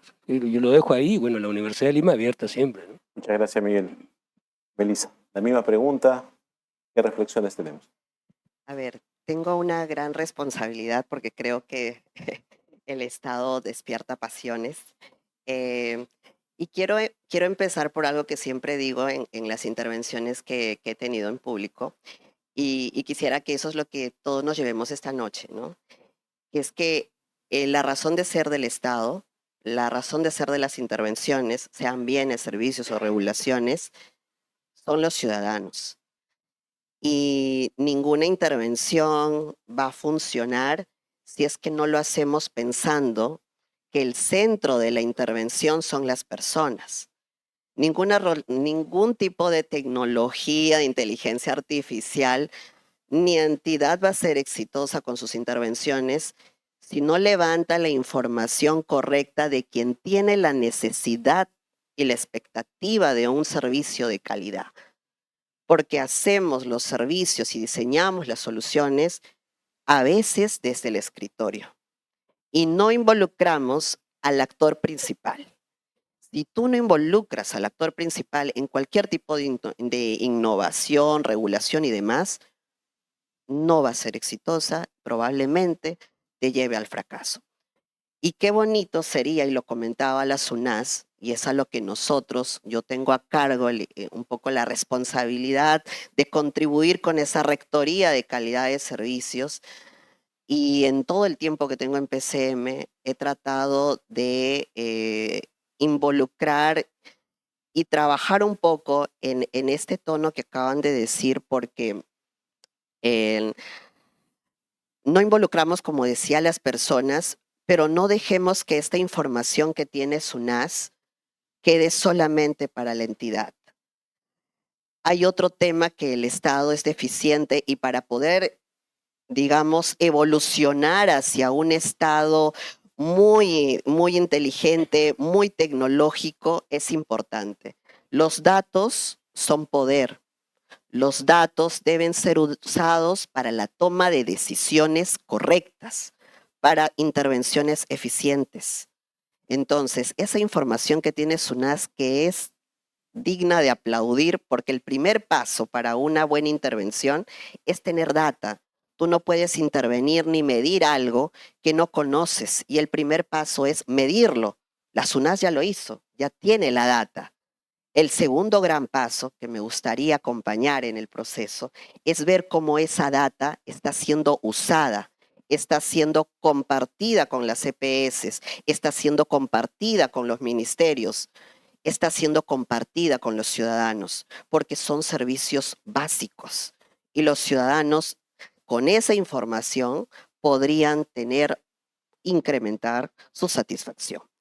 Dicho esto, y algo con lo que quiero terminar, es otro punto importante que podría ayudar a agilizar este proceso de tecnologías hacia las nuevas tecnologías a las que queremos migrar. Pero es que el chatbot, la inteligencia, las tecnologías son un instrumento importante, sí, pero la toma de decisiones siempre tiene que ser humana. ¿Ok? Entonces, nos puede agilizar. La persona que no sepa de IA, definitivamente en el tiempo, puede ser que quede relevado, pero no va a ser restituido y me van a reemplazar, que a veces es un poco el temor que uno tiene. Eso no va a pasar. Lo que va a pasar es que el profesional que tiene las competencias y que sepan utilizar la inteligencia artificial, como lo ha demostrado SUNAS ahora, va a sobresalir, pero la decisión siempre va a ser de una persona. Y hablando de las personas, lo que quería comentar es que para poder acercar y hacer un trabajo colaborativo con la academia, con el sector privado, es que hay que tener la iniciativa para poder acercarnos, y no tenemos esos espacios. Efectivamente, el Estado, probablemente ustedes no lo saben, pero trabaja en espacios de colaboración público-privada. El tema está en que eso no se difunde y no se conoce. Los centros MAC, las plataformas MAC, son centros que trabajamos nosotros a favor del ciudadano, que es una cooperación público-privada, y donde estos centros están dentro de los centros comerciales. Y es un trabajo que se ha hecho con el empresariado. Tenemos mesas ejecutivas donde se trabajan con los gremios, que es conducida por el MEF, donde se busca la simplificación y la eliminación de barreras burocráticas. Entonces, para no entrar, porque de esto podríamos hablar de largo, hay espacios, pero creo que es importante que ambas partes tengamos la iniciativa de poder llamar hacia el otro. Quiero cerrar con decir que a través de la entidad que represento, que en este caso es la PCM, estamos muy gustosos de poder colaborar con cualquier tipo de iniciativa o acercamiento. Sé que hay otra área de la Universidad de Lima, que creo que es la Maestría de Gestión Pública, que también está trabajando con nosotros, porque, y con esto cierro y lo decía justamente, ustedes, la universidad, son quienes forman el futuro del país. La información que salen de estos profesionales debe ser justamente la que esté alineada a nuestra visión de país. Y, por ejemplo, la currícula se podría trabajar justamente para poder adelantar un poco lo que va a necesitar ese futuro egresado para que cuando ya lo haga, ¿no? Y eso es lo que vemos nosotros a veces en el Estado también. Perdóneme que me explaye, pero es que espacios así no voy a tener muy seguido, entonces tengo que aprovecharlos. Y es que justamente cuando forman a los profesionales y salen, ingresan a trabajar al gobierno central, dicen, ay, es que este servidor o esta persona no tiene todos los skills, pero es porque a veces la currícula no necesariamente está muy alineada. Entonces, de hecho, nosotros ahí tenemos un trabajo pendiente con Servir y también con la academia para tratar de que todo lo que nosotros aplicamos se vaya adelantando en la formación. De esa forma podríamos contribuir además a que los profesionales tengan todos estos conocimientos y skills para facilitar que el futuro del país sea mejor. Gracias.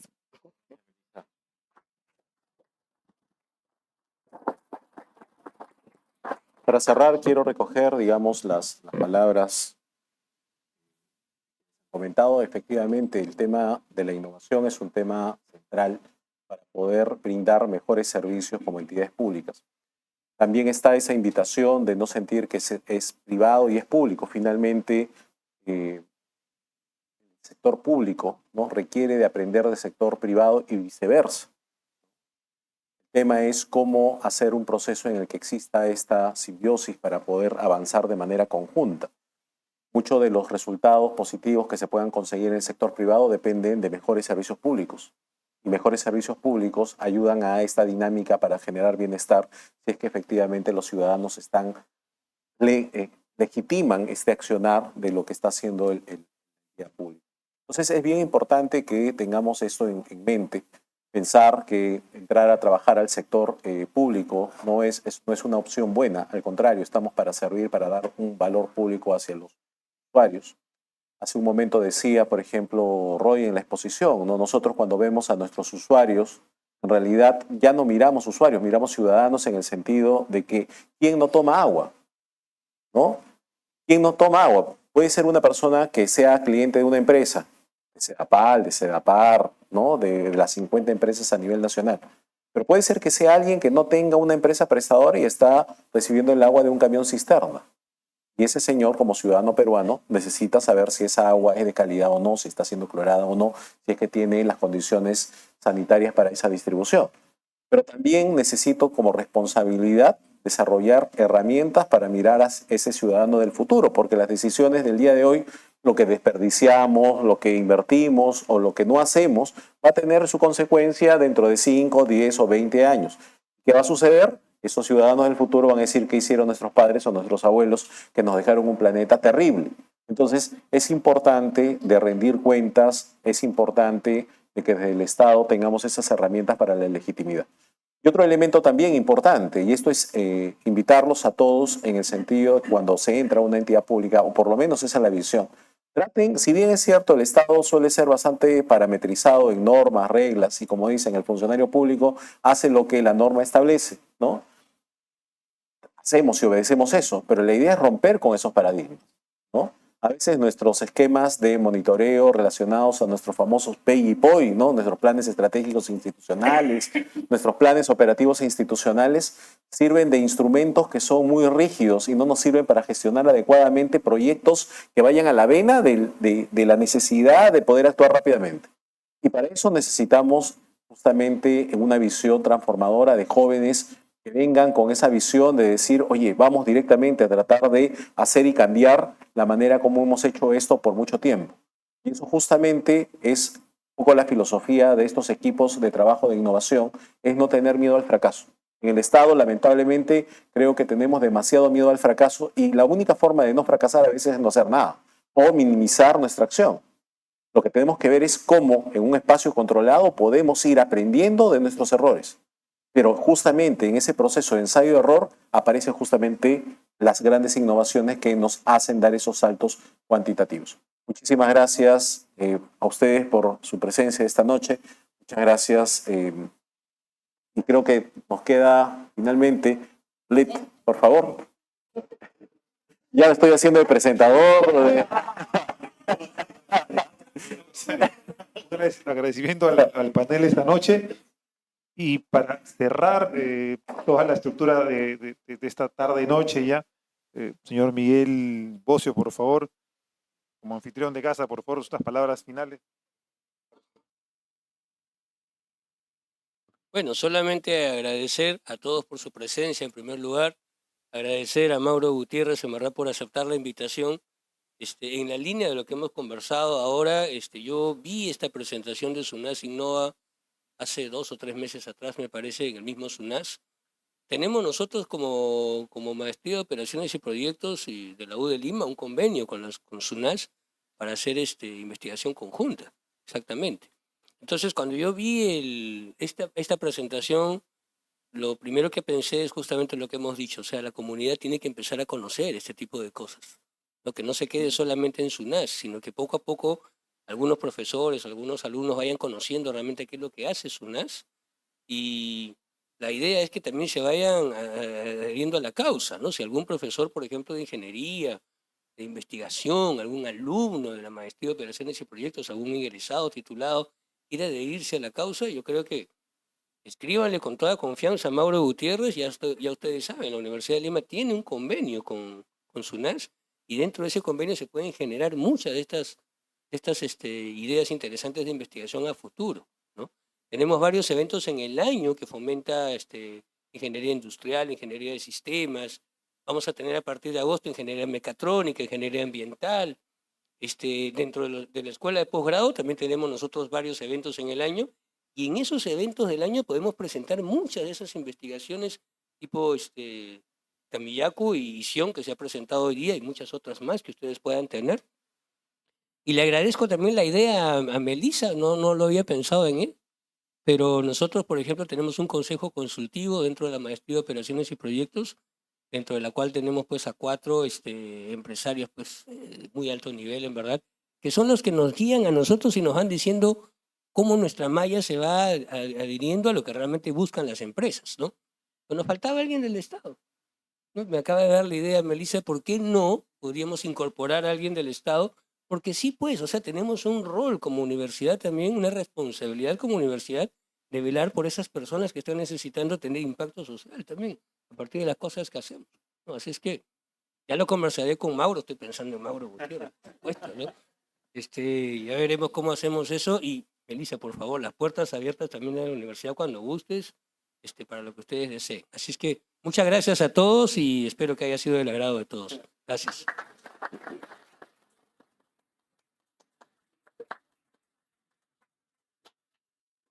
Sí, por favor, los integrantes del panel nos acompañan en la parte inferior, por favor. Sí, por favor, bajamos un segundo. Y todos los asistentes, por favor, en la sala nos ponemos de pie. Vamos a tomar una fotografía final de este panel SUNAS Innova. Sí, vamos a tratar de estar en las primeras filas, de ser posible. Sí, nos ponemos de pie y... Allá.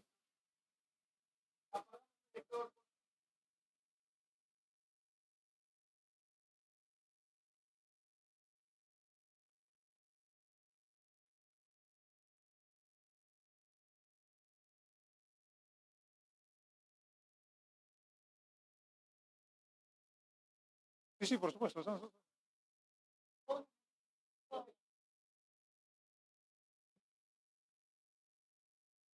bien?